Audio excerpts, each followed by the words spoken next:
Nagkaroon daw ng misinterpretation ng China ukol sa naging kasunduan ng Beijing at Manila kaugnay sa Roar Mission sa Ayungin Shoal.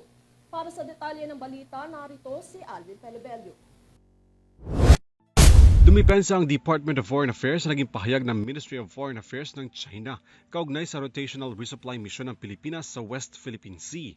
Ayon sa DFA, na misrepresent daw ng opisyal ng China ang kanilang kasunduan sa pagitan ng Beijing at ng Manila kaugnay sa RORE mission sa Ayungin Shoal.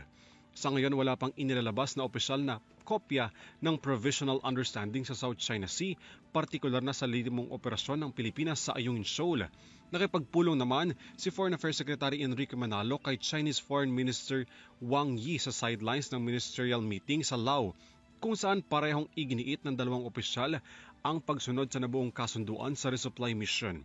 Ayon sa pahayag ng China, nauna raw isinagawa ang RORE mission bago pa ang kasunduan at pinahihintulutan lamang daw ng Beijing ang humanitarian living necessities.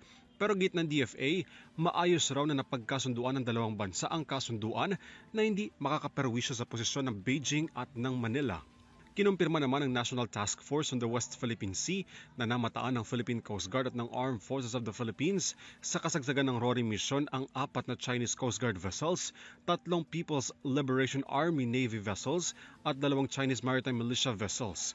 Sa kabila ng presensya ng mga barko ng China, naging matagumpay raw ang paghatid ng supply sa BRP Sierra Madre. Para sa EuroTV News, Alvin Pelobelio sumasaludo sa bawat Pilipino.